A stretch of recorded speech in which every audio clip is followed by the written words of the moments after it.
Do the rich people cringe and say, don't tell them that, Robert? Yes. Don't tell people what you know. Right. Keep them poor. So my father was the head of education, PhD, all that stuff. I go home and ask him, said, why don't we learn about money in school? And he looked at me and says, because the government doesn't let us teach that subject. The government tells us what we can teach and what we can't teach. And I thought that was strange. And I said, but aren't we going to school to learn about money? He says, no, your job is to get a job. I said, but you get a job to earn money. He goes, no, you're supposed to just get a job. And I went, no. Isn't the purpose of a job to earn money? He goes, you're correct. I said, so why don't I just learn about money? I can skip the job part, you know? And he got flustered and he said, if you want to learn about money, why don't you ask your best friend's father about money? And I said, why? That's Mike. So why ask him? He says, because Mike's father is an entrepreneur.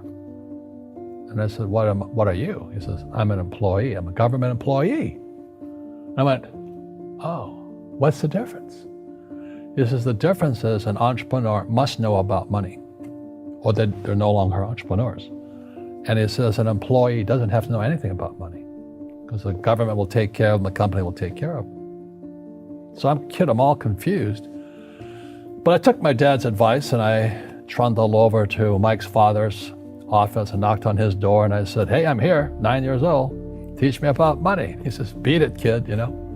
But that's where the story of Rich Dad, Poor Dad started. And finally, through persistence, my rich dad started teaching me about money on one condition. And that condition was he would never pay me. He says, the moment I pay you, you think like an employee. He says, that's the trap. Entrepreneurs work for free. And now I'm 9 years old, my head's going cracking in half. He says, you never want a paycheck. You understand that, kid? I said, okay, I got it. And he says, well, how do I make money? He says, that's what entrepreneurs figure out. It's like, so how do I learn about money? So he would just break out a Monopoly game board. So I would work for free. I'd pick up cigarette butts, and he had hotels and restaurants, and I would clean and do menial tasks. And as I got older, I started getting into office work and marketing and accounting, and I was an apprentice basically, but I always worked for free. And he would teach me about money, but the way he taught me about money was playing Monopoly. And finally one day I got upset. I said, well, when are you going to teach me about money? He says, what do you think we're doing? We're playing Monopoly. He goes, no.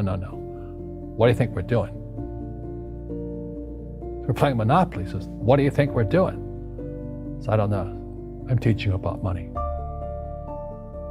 And then that's when, you have one greenhouse. He says, there's many formulas for great success in money. There's thousands of them, but one of the best ones is found on the game of Monopoly. It still is today. 4 greenhouses, 1 red hotel. I said, what? He says, one of the greatest ways to acquire great wealth is playing Monopoly in real life. 4 greenhouses, 1 red hotel. Well, is that all there is? He goes, that's it. And he says, what do you think I'm doing? And I went, I don't know. So then he took me out and he showed me his greenhouses.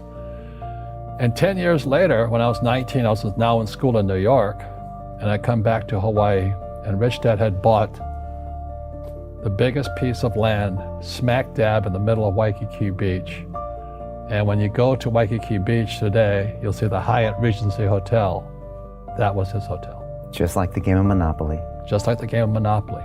Acquired assets and they became bigger assets. He just kept what's called an assemblage, because that property wasn't that big at the time. So he had to buy out all the small guys.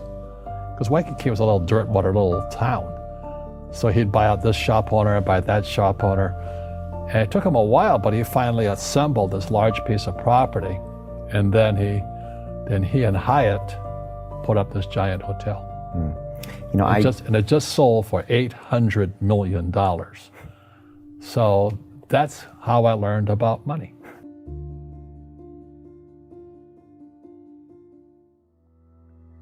I've had financial crashes. I've had people stab me in the back, but they're all good because I grow from it. That's spirituality. Right.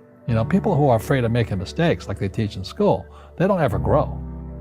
Because spirituality is there's good and there's bad, there's right and there's wrong, there's up and there's down. Most people only want to be right, they only want to be positive. Well, you can't have that. That's not reality. Well, I wasn't poor by most people's standards, but I came from a family with a poor attitude, if you know what I mean.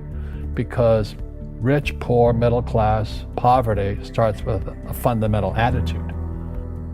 Poverty is passed on. It's taught in your families. And middle class is taught in families. And so the people right now who are sitting at home, who are struggling financially or worried about money or unhappy, they may be making a lot of money, but unhappy with what they're doing, it was probably taught to you. Your superego was taught, get a job, work hard, or you'll never be rich, or the rich are evil, or whatever. The school system will never teach you about money. The school system was designed to teach you to be an employee, which is important, or a doctor or a lawyer, a specialist, but never about money. And what most people lack is real business knowledge, like accounting, like debt, like taxes. You got to know that stuff, but they don't teach it in school to anybody. So, and then when people ask me, how did your rich dad learn this when your poor dad, a PhD, didn't? And the answer is very simply, my rich dad, who's my best friend's father, his father died when he was 13. So rich dad had this family business at 13 to run. So he had to drop out of school, which was his blessing. There's blessings, and sometimes the blessing doesn't look like a blessing, but it turned out to be a blessing. And then his teachers became his bookkeeper, his accountant, his attorney, his banker, his real estate agents. So he has what I call real teachers, not these fake teachers in school.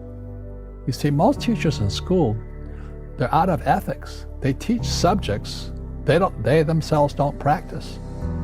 I asked the teacher, I said, I'm in my third year of calculus now. It was called strength of materials. I said, am I ever going to use this stuff? He goes, no. I said, why do you teach it? He says, because I get paid. I said, do you ever use it? He goes, no. And that's why, you have to, in life, one of the things I suggest to people, you got to find a real teacher versus a fake teacher. And a fake teacher is somebody who doesn't do what they teach. And a real teacher is doing what they teach every day. So my accountants, my attorneys, they're in it every single day. That's how I learn, because every day I'm solving problems in my business. So I have accountants and attorneys and bankers and all these people on speed dial because I'm solving problems with my team. I see you giving this knowledge out, and yeah. Do the rich people cringe and say, don't tell them that, Robert? Yes. Don't tell people what you know. Right. Keep them poor. But, unfortunately, the poor, as was in the Bible, I'm not real religious, the poor will always be amongst us because it starts up here. Right, it's that fear mentality. It's in their words, and the words become flesh. Again, I'm not really religious. I flunked out of Sunday school also. But when they say I can't afford it or I can't do that, they go down. They become what they say. My PhD daddy says, what do you think I am, made of money? I can't afford that. And my rich dad would say, that's why he's poor. Poor people say, I can't afford it, I can't do that, I don't have time. Because it's an escape.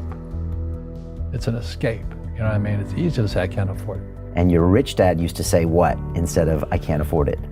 How can I afford it? How can I do that? What would it take, or why should I do that?